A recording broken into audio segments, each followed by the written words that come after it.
Have you ever noticed someone who barely talks, barely reacts, barely takes up space, yet you can feel something loud behind their eyes? They sit there calm. They nod. They smile on cue. They let other people fill the room.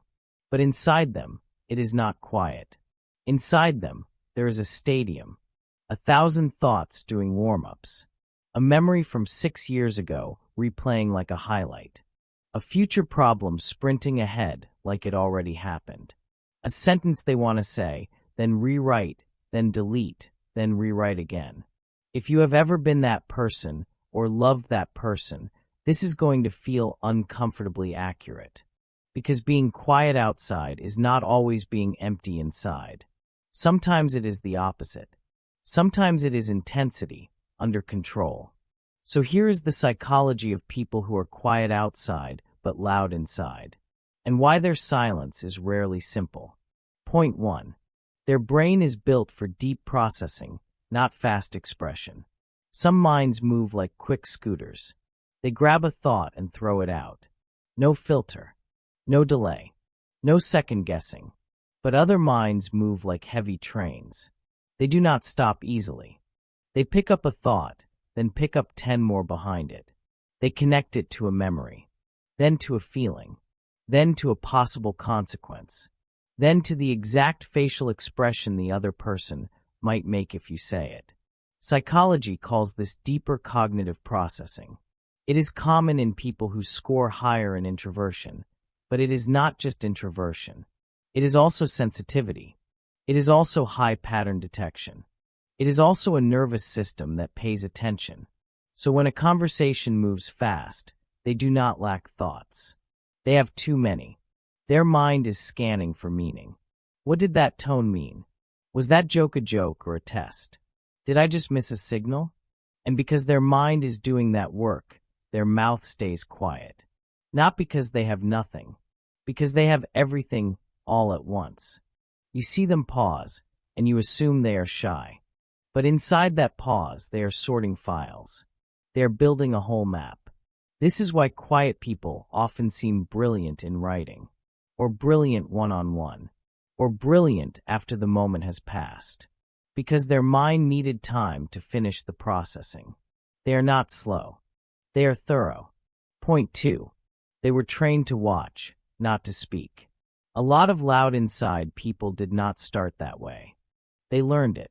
Maybe they grew up in a home where speaking got you judged, or corrected, or mocked, or ignored. Maybe you had to be careful, because the wrong sentence could start a storm. So the brain adapts. It learns a survival rule. Observe first. Speak later. Or do not speak at all. This is not weakness. This is conditioning. And it creates a person who can read a room like a book. They notice micro-expressions. They notice shifts in energy.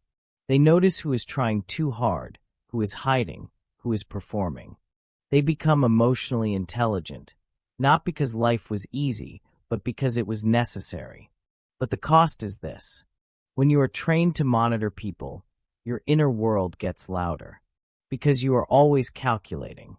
If I say this, what happens next? If I disagree, will it turn into conflict? If I show excitement, will they laugh at me? If I show sadness, will they use it against me? So they stay calm outside, because calm is safer. But inside, there is a running commentary. A quiet person can sit in a group and look fine, while their mind is tracking everyone, including themselves. And sometimes they are not just listening to you. They are listening to the way you listen. They are measuring trust. Point 3. They feel things before they speak them. Some people talk to find their feelings. They speak, and the emotion catches up. They vent, they process out loud, and by the end, they understand themselves. But loud inside people often work in reverse. They feel first. Then they translate. Then they decide if the translation is safe. That is why their silence can look like distance. But it is usually emotion management. Their nervous system reacts quickly. Their heart changes speed. Their stomach tightens. Their mind starts replaying every possible angle. Psychology has a name for part of this: a heightened sensitivity to emotional cues. It overlaps with traits like high empathy and high conscientiousness. They care about impact. They care about how words land. They care about being misunderstood. So they hold their words back until they are shaped. But shaping words takes time. And while they shape them, the inner noise rises. They are not quiet because they do not care. They are quiet because they care too much to be careless. This is why they can come across as chill while feeling overwhelmed. This is why they can be labeled cold while their inner world is flooding. This is why they can be called mysterious when they are simply protecting their soft parts. Sometimes they do not speak because they are afraid of saying the wrong thing. Sometimes they do not speak because they are afraid of saying the true thing. Point 4. They live with an internal critic that never leaves.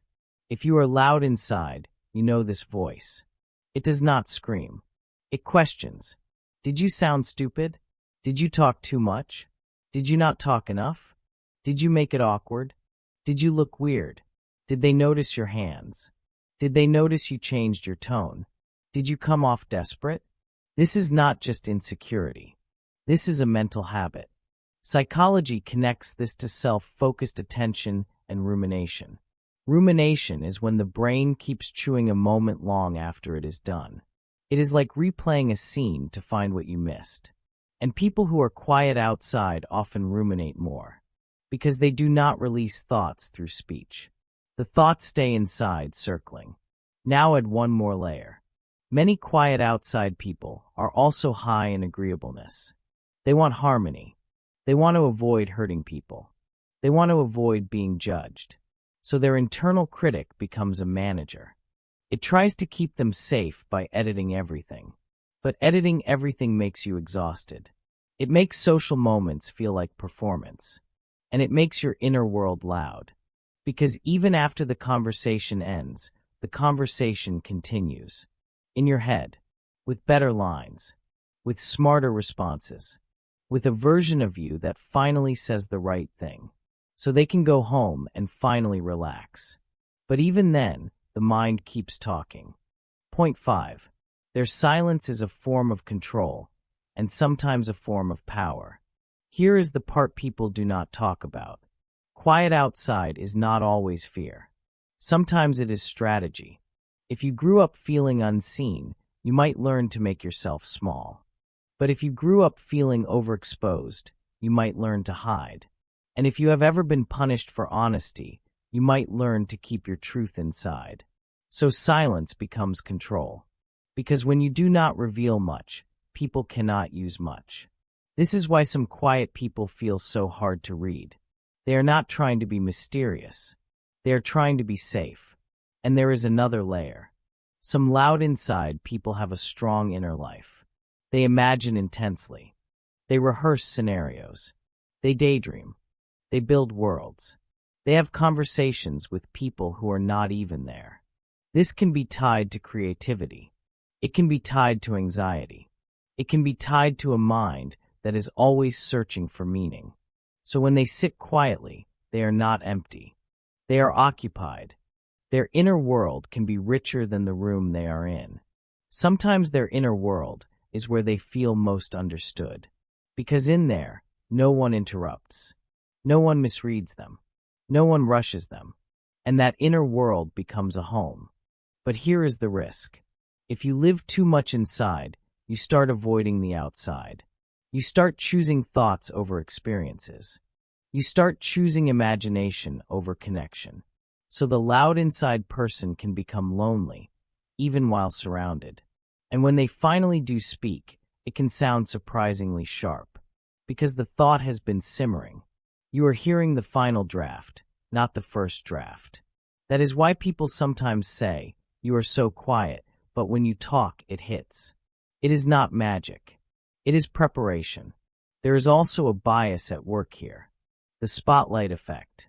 Quiet people often feel like everyone is watching every tiny move, even when nobody is. So they tighten up. They stay minimal. They keep their expressions small. Because they believe the room is recording them. Then comes social comparison. If you grew up comparing yourself to louder siblings, louder classmates, louder friends, you may have learned that loud equals valued. So when you are quiet, you can feel less than, even if you are wise. That feeling creates more inner noise. You start narrating yourself like a judge. You start scoring your own performance. And because they are often good at theory of mind, the skill of imagining what others think, they can imagine criticism that is not even real. They can imagine rejection before it happens. They can imagine a misunderstanding and then build a full defense for it. All inside. So you might see them staring at their phone, silent. But inside, they are replaying a message. They are analyzing punctuation. They are reading between lines that are not there. They are trying to protect the bond.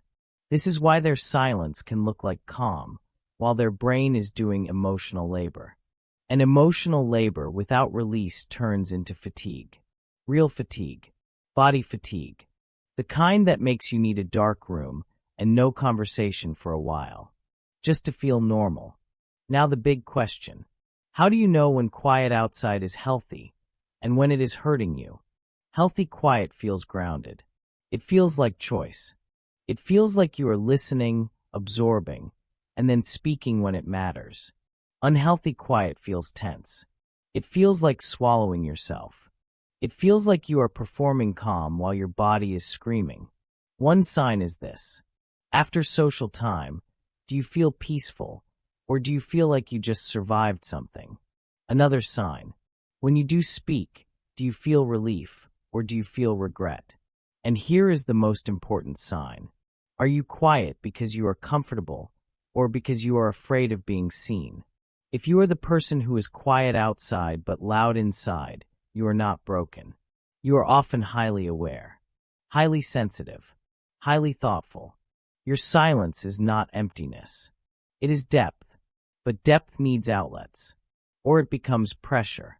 So try this. Do not force yourself to become loud. Just give your inner world somewhere to go. Write. Voice note your thoughts. Talk to one person you trust. Take your time before you speak, but do not punish yourself for speaking. And if you love someone like this, do not demand constant words. Invite them gently. Give them space to finish their thoughts. Ask questions that feel safe, not interrogations. And when they finally open up, listen like it matters. Because for them, it does. Because the quietest people often carry the loudest stories. If this felt like you, or it reminded you of someone, you are not alone. There are more loud inside people than you think. And if you want more videos that decode human behavior in a way that feels real, subscribe. Not because you have to, because you will probably see yourself in the next one too.